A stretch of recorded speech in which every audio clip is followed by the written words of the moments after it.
Раз, раз, раз, раз. Большой микрофон отказался записывать историю о ведьмах. Я не знаю, что происходит, просто не подает сигнал на камеру. Будем снимать с маленьким.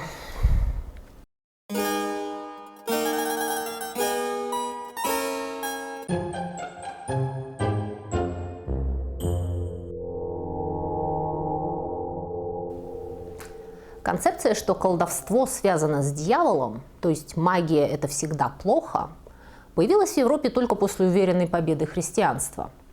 В языческих культурах люди понимали, что колдовать можно как во зло, так и на благо. Доктора были магами, гадалки – это колдуньи.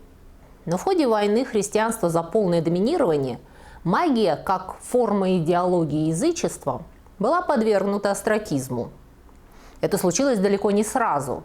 До самого конца Средневековья доминирующий взгляд христианских богословов на ведьм и их делишки был скорее отрицающим, чем отрицательным. Веру в ведовство считали просто предрассудком, атовизмом диких времен, когда глупые язычники просто не понимали, как устроен мир, и верили в чудеса. Ближе к X веку на ведьм начали смотреть более критически. Их начинают подозревать в ереси. Они не просто заблуждаются, они демонстрируют своими действиями веру в то, что в мире есть другие источники сверхъестественной силы помимо Бога. И отсюда было уже рукой подать до идеи, что эта альтернативная сверхъестественная сила происходит от дьявола.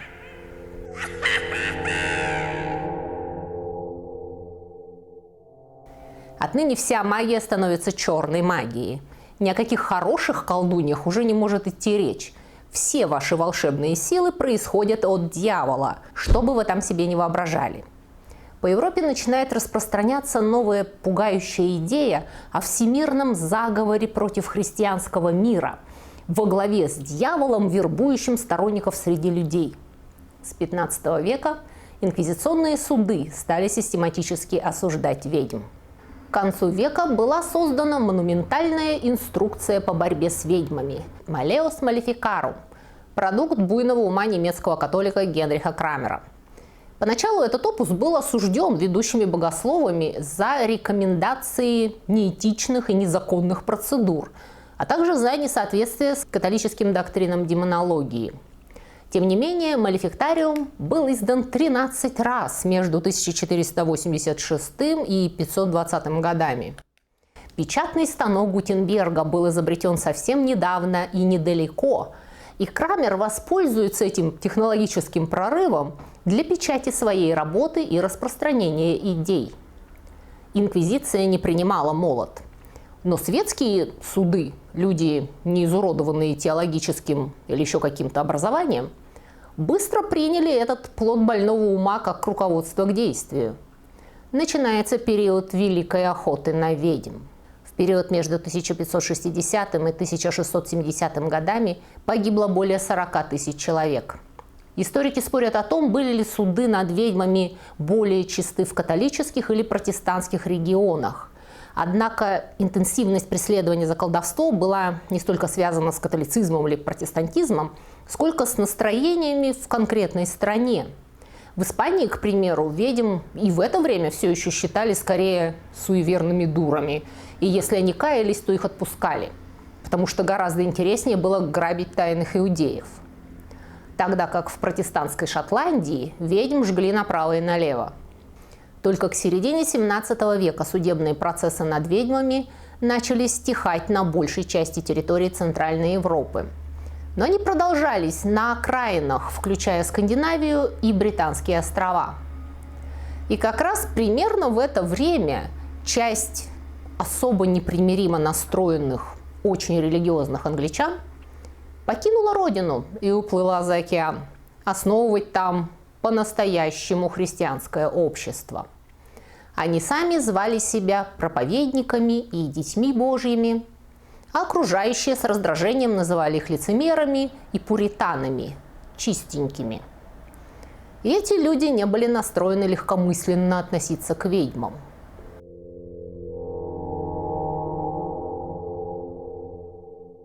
К этому времени Англия уже была протестантской страной, но английский вариант протестантизма был далеко не самым радикальным в Европе. Англиканская церковь сохранила пышную обрядность, это была структура, во главе которой стоял британский монарх. Ее церкви, ее епископы погрязли в роскоши, в золоте и витражах.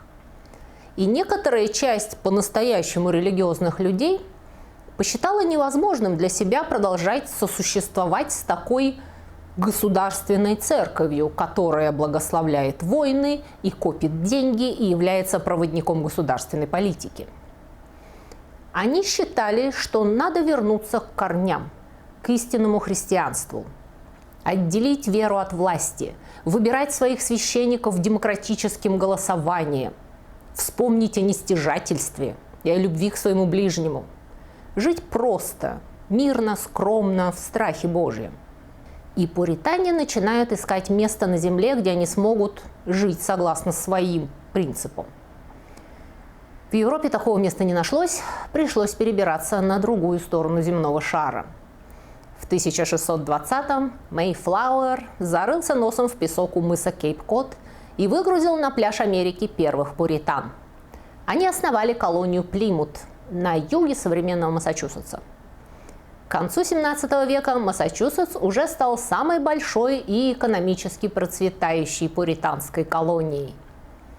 И когда я говорю пуританской, я имею в виду, что влияние пуритан там было так сильно, что только в 1994 году штат отменил закон, по которому бизнесы не имели права работать по воскресеньям.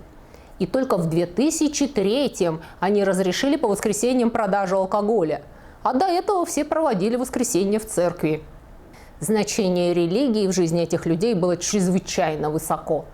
Колониальные лидеры избирались свободными жителями колонии, которые прошли проверку своей религиозной сознательности.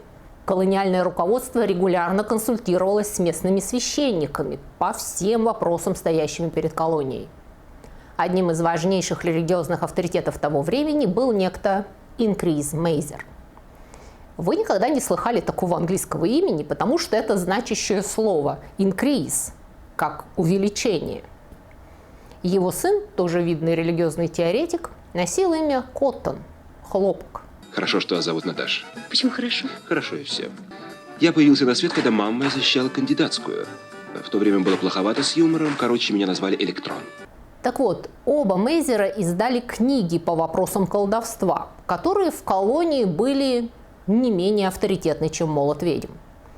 И в книге Мейзера-младшего описан интересный случай с детьми бостонского каменщика Джона Гудвина. Один из детей Гудвинов украл белье у прачки. И поскольку эта прачка была ирландка, католичка и неприятная особа, то в происшедшем быстро обвинили ее саму. Якобы она насылала проклятие на мальчика Гудвинов, и он был искушен дьяволом и пошел на кражу. Якобы у нескольких детей Гудвинов были странные припадки с нечленораздельными криками, высовыванием языка, корчами и судорогами. И это было доказательством, что их прокляла ведьма. И это сочинение было чрезвычайно популярно в колонии. То есть все грамотные люди того времени прекрасно знали симптомы одержимости дьяволом и соседского колдовства. Я упомянула, что оба Мейзера были президентами Гарвардского университета. То есть их сочинения были не балаганным бредом, а научными монографиями. По крайней мере, именно так воспринимали их современники. Ведьмы для них были так же реальны и опасны, как индейцы. Они считали себя бойцами невидимого фронта. Ежедневно дьявол пытался завладеть их душами. Все были в опасности, особенно благочестивые женщины. Надо было следить за своим языком. Скажешь сгоряча соседке, чтоб твоя коза сдохла. Она возьмет и сдохнет. И все. И обвинят тебя в том, что ты ведьма и в союзе с дьяволом. Такие истории происходили сплошь и рядом. И вот в таких условиях приходилось осваивать новый континент и отбивать его у индейцев, не понимавших априорной истины, что если вы не возделываете землю, значит она вам не нужна и вас можно с нее согнать. В 1626-м пуритане нашли удобную бухту в 20 милях к северу от Бостона.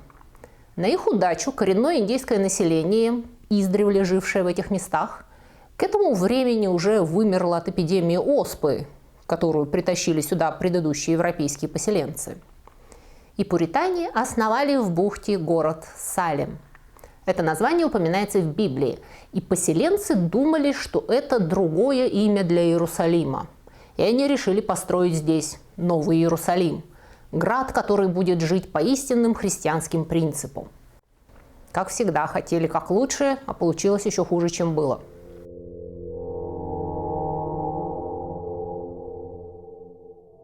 Во-первых, к 1692 году, о котором у нас пойдет разговор, Салема было уже два. Город Салем на берегу и деревня Салем в лесу. И они находились в перманентных контрах друг с другом. Салемцы были известны своими склоками. Люди спорили по поводу наделов земли, о чужой скотине, пасущейся не на своей траве, о налогах и поборах и так далее. Но более всего они конфликтовали по поводу церкви. Дело в том, что часть деревни Салем хотела создать свою собственную общину и иметь своего личного проповедника и молельный дом. Другая же часть деревни не имела ничего против того, чтобы ходить молиться в город за 5 миль. Почему? Потому что свой священник означал дополнительные поборы на его зарплату. И далеко не у всех салемцев были лишние деньги. 3 раза деревня пыталась заиметь собственного священника. Но каждый раз все заканчивалось очередным обострением склок, потому что кто-то отказывался платить, священнику не додавали зарплаты, и он увольнялся и так далее. Наконец, в конце 1691 года, то есть буквально за несколько месяцев до интересующих нас событий, деревня наняла очередного пастора, преподобного Самуэла Париса. Парис был приезжим, то есть он специально переехал в Салем со своей семьей, с красавицей женой, с 3 детьми, осиротевшей племянницей и рабыней из Барбадоса.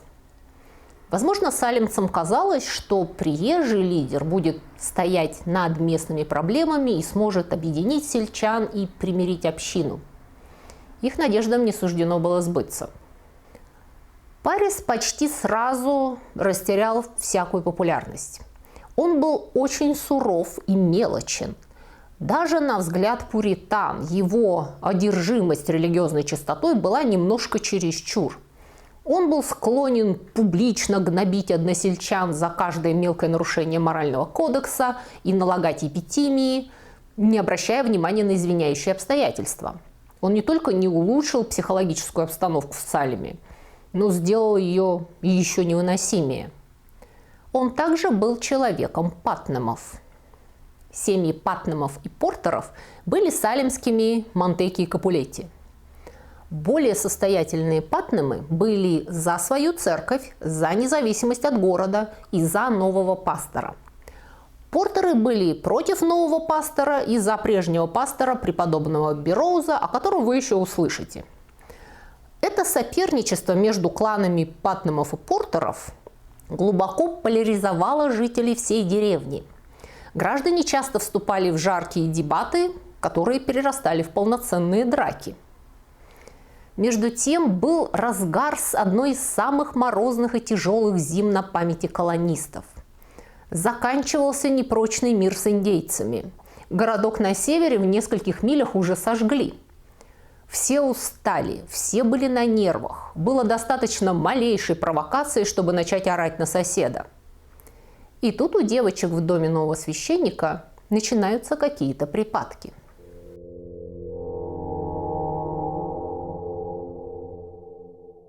Девятилетняя дочка пастора Бетти Пэрис и ее двоюродная сестра Абигайл Уильямс, 11 лет, жившая вместе с ними после того, как она потеряла родителей, внезапно словно бы заболели.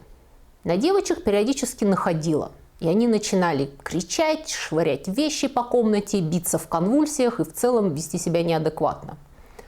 Обе жаловались, что их щипают и колют булавками невидимые существа. Читает демоны. Вызванный врач не смог найти никаких физических свидетельств какого-то недуга и предположил воздействие потусторонних сил, то есть происки ведьм.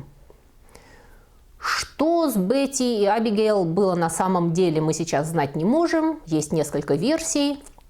Некоторые грешат на отравление спорыньей, но это маловероятно, потому что, во-первых, никто больше в доме не болел, а если бы хлеб был поражен спорыньей, отравление затронуло бы всю семью. Во-вторых, девчонки закатывали припадки не в случайное время, а стратегически. То есть, скорее всего, они просто истерили, а может быть, пытались привлечь себе внимание и перещеголять друг друга. Может быть, они хотели выслужиться перед пастором. Я подозреваю, что в этой семье, заправляющейся жестоким и требовательным отцом, была очень интересная психологическая динамика. Выступать девочки начали где-то в конце января. А в конце февраля их соседка, проинструктированная их барбадосской рабыней Титубой, затеяла приготовить ведьминский пирог, чтобы выяснить, кто околдовал девочек. Пирог этот готовился с добавлением мочи жертв и скармливался собаке, которая потом должна была указать на ведьму. Пуритане были, конечно, с приветом, но это было что-то новенькое. Это явно влияние тропиков. Когда преподобный Парис узнал об этом, он побил Титубу, наорал на соседку и выступил с гневной проповедью о недопустимости с помощью дьявола искать защиты от дьявола. Похоже на то, что его публичное выступление только спровоцировало обострение проблем. Другие девочки и юные девушки в деревне начали корчиться в припадках. Стало просто сложно провести нормальный молебен без того, чтобы проповедника не прервали девицы, начинающие биться в проходах и выкрикивать нечленораздельное. Слово «ведьмы» уже висело в воздухе. Надо было только найти, на кого его припечатать. И 4 девочки, Бетти и Абигейл, а также Энн Патнем и Элизабет Хаббард, обвиняют в своих бедах Титубу, а также еще 2 женщин – Сару Гуд и Сару Осборн. Начинается охота на ведьм. Эти 3 первые обвиненные были легкими жертвами, маргиналками, за которых некому было заступиться. Сара Гуд была обездоленной несчастной женщиной, у которой просто не было, как бы сейчас сказали, ресурса вести скромную приличную жизнь. Она жила на улице одна с малым ребенком, побиралась, кричала матом на детей, которые ее дразнили, вместо того, чтобы с подобающим пуританке самоконтролем ласково их наставлять. Сара Осборн была, по всей видимости, беспринципная стяжательница, которая редко появлялась в церкви и пользовалась скверной репутацией в городе из-за повторного брака и попыток вмешиваться в денежные дела. Ну а Титуба была темнокожая рабыня с Барбадоса, которая рассказывала местным девочкам сказки о демонах неприличного содержания и учила их гадать на женихов. С точки зрения порядочного пуританина, на всех 3 негде было клейма ставить. И салемцы охотно поверили в то, что по ночам эти 3 общаются с дьяволом, то в виде борова, то в виде черного пса. Женщин арестовали, допрашивали в течение нескольких дней, а затем отправили в тюрьму, потому что сельсовет Салема не имел права судить и карать преступников, но мог задержать их до выяснения, что они и сделали, заперев этих несчастных в неотапливаемый сарай без туалета. Им ясно дали понять, что если они не покаются, то у них будут большие неприятности. Потому что, согласно молоту ведьм, способность запираться на допросе дает ведьме сатана. То есть, если ты не признаешься, что ты ведьма, это лучшее доказательство того, что ты ведьма. И тебя надо отправить на костер. Точнее, на виселицу. Предпочтительный метод казни в колониях. Несмотря на угрозы, обе Сары твердо стояли на том, что они невиновны. Может быть, они не были идеальными пуританками, но возводить на себя напрасленную врать они не желали. С Титубой история была другая. Она наверняка вытерпела за свою жизнь всякое и понимала, что с ней церемониться не будут. И она весьма вероятно действительно практиковала какие-то карибские ритуалы, хоть и была крещеная. Короче говоря, она довольно быстро признала себя виновной и начала каяться. И это было очень нехорошо. Титуба знала, каких признаний от нее ожидают. И она обеспечила следственную комиссию всей информацией, которую они хотели получить. В строгом соответствии с молотом ведьм она сообщила, что летала на метле на шабаши и была принуждена Сарой Гуд и Сарой Осборн предстать перед неким высоким человеком в черном, и он велел им расписаться в своей книге, где она видела и другие имена односельчан, но какие она сказать не может. Но их было как минимум 9. То есть, согласно ее показаниям, не досчитывались еще 7 ведьм. И, разумеется, их довольно быстро нашли. Атмосфера в деревне быстро превращается из тяжелой в невыносимую. Многие всерьез боялись ведьм. Но многие также считали, что девчонки врут, и их следует серьезно наказать. И девочки уже не могли отступить и повиниться. Чем бы ни была их выходка, после признания Титубы они прошли точку невозврата. Поэтому, когда почтенная прихожанка Марта Курии выразила скептицизм по поводу достоверности их обвинений, она тем самым навлекла подозрения на себя. Следующей становится 70-летняя Ребекка Нёрс, глубоко уважаемая в селе религиозная почтенная старуха. А потом замели дочку Сары Гуд, Дороти, которой было 4 года, и заставили давать показания против матери. К этому моменту в Салеме открывается еще один очаг эпидемии одержимости. В этот раз это дом Томаса Патнема, где сразу несколько девочек и женщин, служанка, дочери и хозяйка, начали биться в конвульсиях и утверждать, что односельчанки в форме невидимых призраков прокрадываются в их дом и всячески их терзают и пытаются соблазнить с пути истинного. И я вам так скажу. Может быть, первоначальные припадки и обвинения, сделанные Бетти и Абигейль, были случайностью. Детские капризы и истерики, которые слишком далеко зашли. Но начиная с весны, динамика происшедшего явно меняется. И постепенно становится очевидным, что Патнемы смогли использовать сложившуюся ситуацию к своей выгоде и приступили к преследованиям тех, кто перешел им дорогу. 191 обвинение в колдовстве будет исходить от членов клана Патнем, семьи Томаса и его родственников и слуг. И среди обвиняемых в колдовстве уже не подозрительные маргиналки, а почтенные уважаемые прихожане. По интересному совпадению, многие из них имеют проблемы с Патнемами. Обвинения таких благообразных религиозных женщин, как Марта Кори и Ребекка Нёрс, внесли смятение в умы салемцев. Если эти всеми уважаемые строгих нравов христианки могут оказаться под подозрением, тогда никто не в безопасности. Селяне поняли, что сезон охоты на ведьм открыт, и надо успеть обвинить соседа, пока он не обвинил тебя. Начались массовые аресты. Обвиняли не только женщин, но и мужчин. И если твоего родственника обвинили в пособничестве дьяволу, была огромная вероятность, что привлекут и тебя. Обвинения выплескиваются за границы деревни и достигают не только города Салема, но и соседних поселений. По всей колонии начинается паника. Между тем, из города прибывают члены магистрата, и начинается, с позволения сказать, следствие.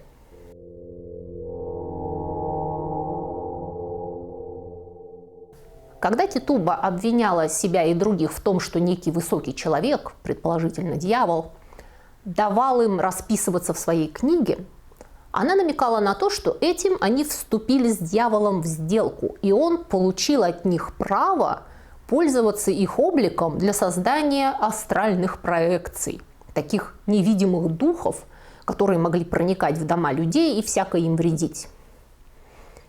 И оправдываться, когда тебя обвиняют в том, что твое привидение, видимое только обвинителю, пакостит по деревне, было очень сложно. Если не ты и твой призрак мучает несчастных девочек, то кто? Вон как они горемычные бьются и кричат. А они бились и кричали. Их не только впускали в зал суда, им позволяли прямо там выкрикивать новые обвинения и указывать на новых подозреваемых. Другим дебильным способом проверить, является ли человек ведьмой или ведьмаком, был тест касания. Обвиняемый должен был прикоснуться к жертве колдовства, когда у той был припадок. И если в этот момент припадок проходил, это было верным доказательством, что этот человек его и наслал. Преподобный Джон Хейл объяснил, как это работает. Ведьма взглядом своего глаза посылает в заколдованного зловредный яд, вызывающий у него припадок, и поэтому прикосновение руки вызывает симпатию, вызывая этот яд обратно снова в тело ведьмы. И девчонки закатывали истерики и прекращали их со слишком большой точностью, чтобы можно было оправдать их поведение эрготизмом или даже настоящим психическим расстройством. Другие доказательства включали обнаружение так называемых сосков ведьмы на теле обвиняемого. Говорили, что соском ведьмы была родинка или пятно где-нибудь на теле, нечувствительное к прикосновению. Через эти места дьявольские миньоны сосут ведьмину кровь. И обнаружение таких нечувствительных областей считалось фактическим доказательством колдовства. К маю месяцу в салемской тюрьме сидело уже 62 человека. Горожане начали пускаться в бега. Несколько человек, на арест которых были выданы ордеры, так и не были пойманы. Между тем, одна из первых обвиненных, Сара Осборн, умерла в тюрьме. Всего в ходе процесса обвинения получат 200 человек, каждый 10-й в округе.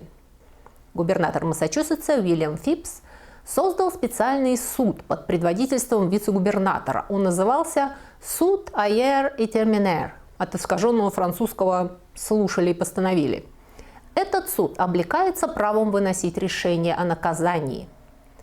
2 июня 1692 года в Салеме, городе, состоялось его первое заседание, на котором Элизабет Бишоп была обвинена в том, что она в виде духа по ночам душила горожан и одним взглядом повергала их на земь. На деле ее вина, похоже, заключалась в том, что она одевалась не как все, и в ее доме молодежь до поздней ночи развлекалась и выпивала.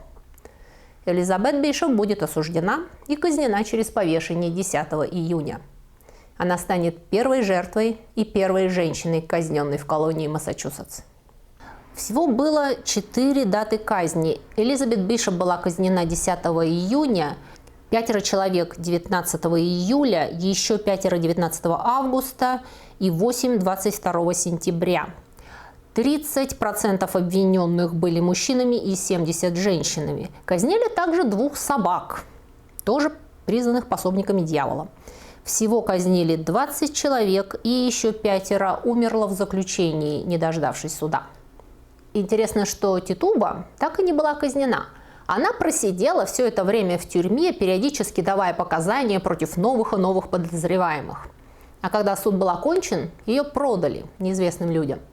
Мы не знаем, как она кончила свои дни. 19 августа повесили бывшего салемского пастора, преподобного Джорджа Берроуза, который тоже попытался протестовать против охоты на ведьм. Он также в прошлом году судился с Патнамами и выиграл. Такое совпадение. Сам Коттон Мейзер не поленился приехать из Бостона на его казнь. Он подъехал к месту казни как раз, когда на шею Берроуза накинули петлю. Уже стоя на импровизированном эшафоте, преподобный Берроуз в доказательство того, что он был чист перед Богом, ясно и четко и с большим достоинством произнес молитву. И согласно книжке этого Коттона Мейзера, ведьма или ведьмак не могли этого сделать. Их бы скрутило от святых слов. Многие в толпе ошеломленно вздохнули. Берроуз пользовался большим уважением у односельчан. И сейчас он на их глазах, казалось бы, доказал свою невиновность. Они были готовы поверить ему и усомниться в правоте суда. Но Коттон Мейзер прямо с лошади воскликнул, что дьявол может превратиться даже в ангела света. И казни продолжались. Коттон Мейзер составит самый известный первоисточник о ходе процессов – книгу «Чудеса невидимого мира», в которой он прославлял происходившее в Салеме и свое духовное лидерство. Но впоследствии, когда общественное мнение развернулось на 180, Он перепишет текст и выбросит оттуда все упоминания о своем личном участии. Это сочинение будет отправлено губернатору колонии Фипсу, который был занят на войне с индейцами далеко на севере и на время упустил из виду происходившее на его территории.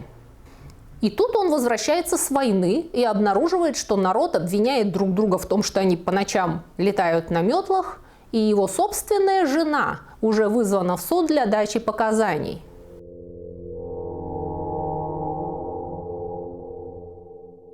Суд Айяра-Терминер был немедленно распущен. В январе собрался новый Верховный суд, который оправдал почти всех на тот момент сидевших в тюрьме, за исключением 3, которые были помилованы лично губернатором Фипсом.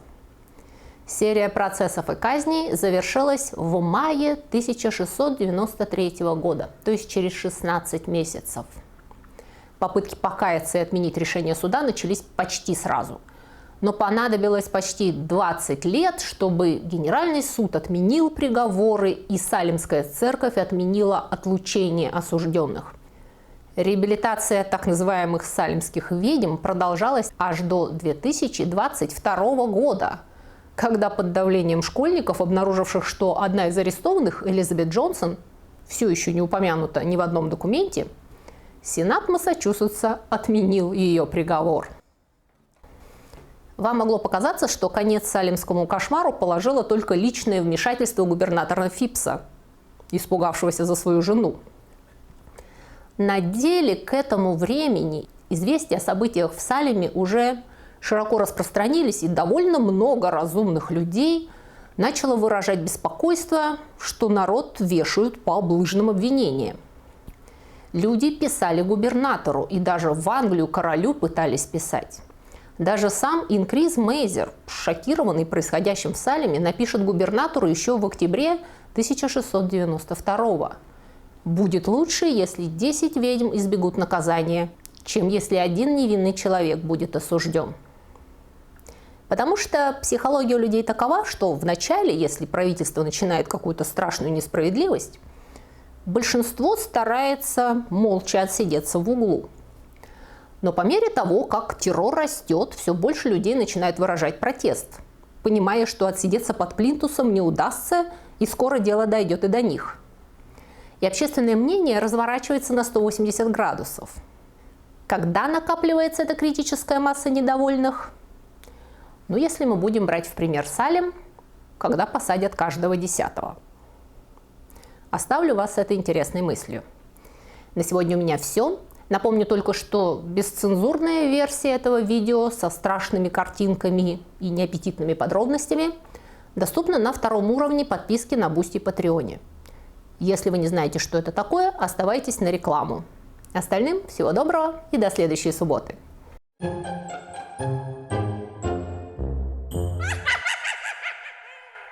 Друзья мои, если вы скучаете между субботами и хотели бы больше и чаще узнавать всякие интересности, касающиеся истории и культуры, и особенно истории бескультурья, то вы можете подписаться на мой блог на Boosty или Патреоне.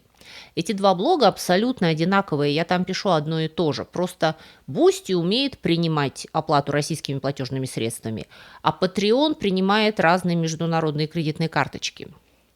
И на этих блогах я почти каждый день публикую занимательные рассказы с картинками. Это на 1-м уровне подписки.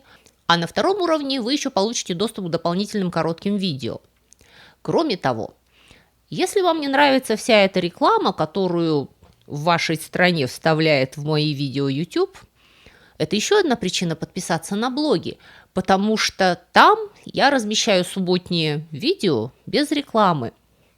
И на 15 минут раньше, чем на YouTube. Это для тех, кто к субботе конкретно соскучился. Еще один немаловажный ништяк для подписчиков – это возможность бесплатно скачивать мои художественные книги. Ссылку на онлайновый магазин, где вы можете их купить, я, кстати, тоже размещу внизу в описании. И последнее, но не по важности, причина подписаться на мой блог – вы тем самым поддерживаете этот канал и даете мне возможность все мое рабочее время посвящать вам. На сегодня у меня все. Всего вам доброго и до скорых встреч.